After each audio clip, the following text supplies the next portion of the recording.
May mga pasaway pa rin nagkakalat sa Boracay. Sa gitna naman ng dagsa ng mga turista isang beach house ang ipinasara ng mga otoridad doon. Live mula sa Boracay may report si Dano Tincungco. Dano. Joseph, dahil nga Martes Santo at mas dumami pa yung mga nanditong turista sa isla ng Boracay, mas bantay sarado yung mga pulis sa sitwasyon. No? Binabantayan nila bukod dun sa mga posibleng magkalat sa beachfront o manigarilyo na mahigpit na ipinagbabawal. Binabantayan din nila kung merong mga posibleng manggulo dahil nga kahapon yung naitalang pinakamarami na dating na mga turista yan ay simula pa noong April 6. Dito naman sa pwesto natin sa Station 2, gaya ng ating nabanggit, marami na rin yung mga nandito. Hindi lang sa mga establishments dito sa mismong walkway ng White Beach, meron ding iba na sinamantala ang pagkakataon para mag-night swimming. At dahil medyo pa-full moon na, yung iba naman nagmo-moonbathing at yung iba naman nag-meditate at nagninilay-nilay. Inaasahan pa yan na lalo pang darami yung ating mga kasabayan dito sa White Beach sa mga susunod na araw. Kaya naman ganun na lang kahigpit ang pagbabantay ng mga otoridad para mapanatili ang ganda ng isla. Pumalo na mahigit 10,000 ang tourist arrivals sa Boracay kahapon. Pinakamarami mula April 6 sa Tala ng Malay Aklan Tourism Office. Mga island hopping and mga falls and other mga pupuntahan pa. Anniversary namin. So ano pong panyo, ma'am? Ano pong gagawin? Gusto namin yung parasailing, saka yung island hopping. Sa dami ng mga turista, bantay sarado ang lahat para masigurong ang mga bagong patakaran ng isla masusunod. Kabilang dyan ang pagbabawal sa mga fire dancer, beach chair sa mismong dalampasigan, pagpapatugtog na malakas, sandcastles, paninigarilyo at pagkakalat. Yun nga lang minsan may lumulusot pa ring pasaway tulad na lang ng nagsiksik ng mineral water bottle na ito sa puno. Pero bukod sa ordinansa, nakabantay rin ang mga otoridad sa mga hotel na nag-ooperate ng walang karampatang papeles. Kanina nag-issue ng closure order ang Boracay Interagency Rehabilitation and Management Group laban sa isang beach house sa Station 1 dahil wala pang DOT accreditation. You have been operating since December. Wala pa naman kayong DOT accreditation. So we had to do this, give you the closure order from the LGU. Okay. Ang laki-laki mong 60,000 per night, per room. This is, We have already Class A ka na. I want everyone na pasaway dito sa Boracay to know na hindi namin papayagang mangyari to. I understand, ma'am. I understand. But we have already complied. I can show you all the cancellation that I made sa Airbnb, ma'am. Why did you cancel? Kasi kung wala kaming DOT. Even from the start pa na no accreditation, no operation. Patok naman ang iba't ibang negosyo at serbisyo sa isla. Maraming nag-aalok ng kung ano-ano aktibidad tulad ng island hopping, banana boat, pati na helmet diving. Kung gusto niyo subukan yung helmet diving, technically hindi kailangan na marunong ka lumangoy para masubukan mo to dahil merong diver na a-assist sa'yo sa baba. Bawal din na lumangoy, kailangan naglalakad ka lang.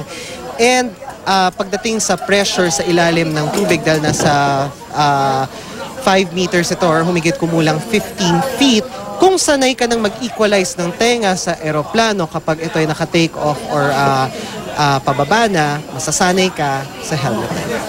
Napakagandang experience at banding para sa mga bata. Actually, pang ilang beses na namin ito, paulit-ulit. Every time na pupunta kami dito sa Boracay, hindi namin namimiss yung helmet diving. Anong nakita mo sa baba?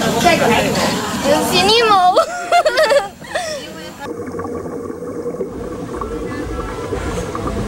At Joseph, kahit marami ang aktibidad na pwedeng pagkaabalahan dito sa Boracay, pagdating ng Biyernes Santo hanggang Sabado de Gloria, may mga dagdag pa doon sa mga ipinagbabawal o ipagbabawal ng munisipyo ng Malay Aklan.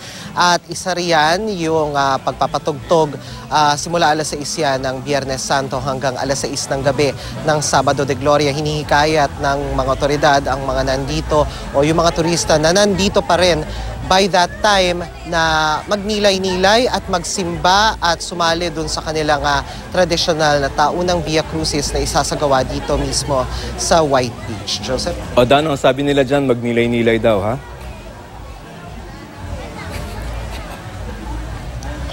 Oo, magnilay-nilay. And medyo conducive na yung environment dyan. Kasi bawal na yung mga party-party dito sa labas ng beachfront, bawal yung beach furniture, bawal yung mga fire dancers. Kung meron mang mga fire dancers, we heard na meron pa rin mga fire dancers pero hindi na pwede yung dito sa beachfront. Yan ay lahat relegated na sa interior part ng mga hotel property. Meron pa rin naman mga party pero all inside. Hindi na to yung katulad ng dati na nagsasayawan sa mismong tapat ng dalampasigan. So, dun pa lang, medyo conducive na dun sa pagninilay-nilay and yung meron ka pang tradisyonal na pagbabawal sa pagpapatugtog ng kahit ano mula Biyernes Santo hanggang Sabado de Gloria, definitely wala ka talagang ibang magagawa kundi magnilay-nilay, Joseph. Dano, kanina may nabanggit ka na may nagna-night swimming, bawal yun ha? At ang sabi dyan ngayon ay may mga violators pa rin ba hanggang sa ngayon? Kasi inopen na yan after 6 months rehabilitation and si Ma'am Nati ay meron pa rin sinaserva ng mga notices? Yes, meron pa rin, Joseph, unfortunately, no?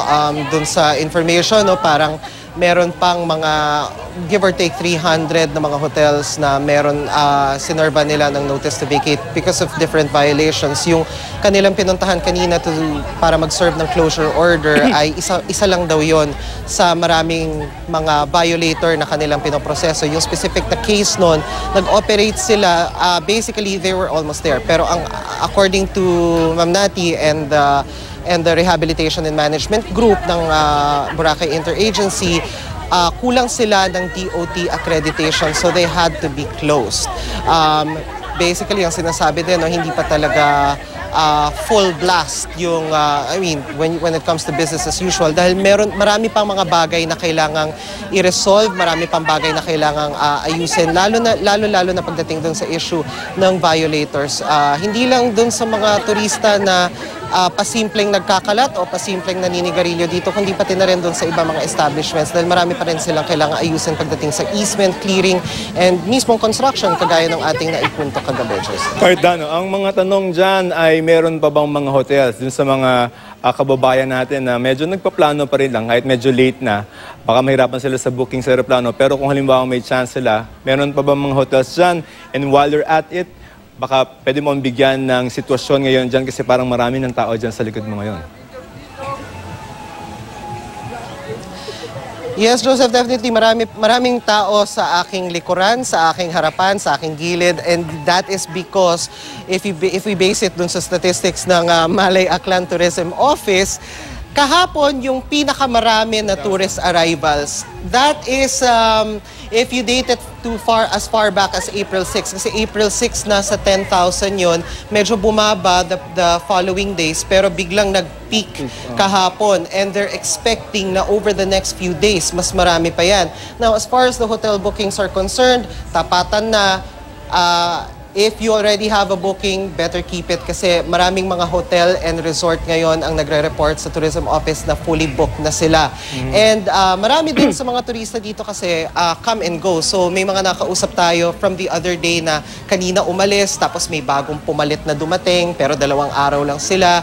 Tapos pagkaalis nila, may papalit ulit. So basically parang give or take, pareho lang yung situation. Baka dumamik bukas, hanggang Huwebes and probably will taper off pagdating na ng Biyernes Santo hanggang Sabado de Gloria. But just the same, hindi ka pa rin talaga makakapasok dito sa Boracay kung wala kang prior booking before you even take your flight here, Joseph. And the way to find out kung may prior booking ka, meron sila dyan sa Jettyport, no, sa Katiklan na may listahan, no?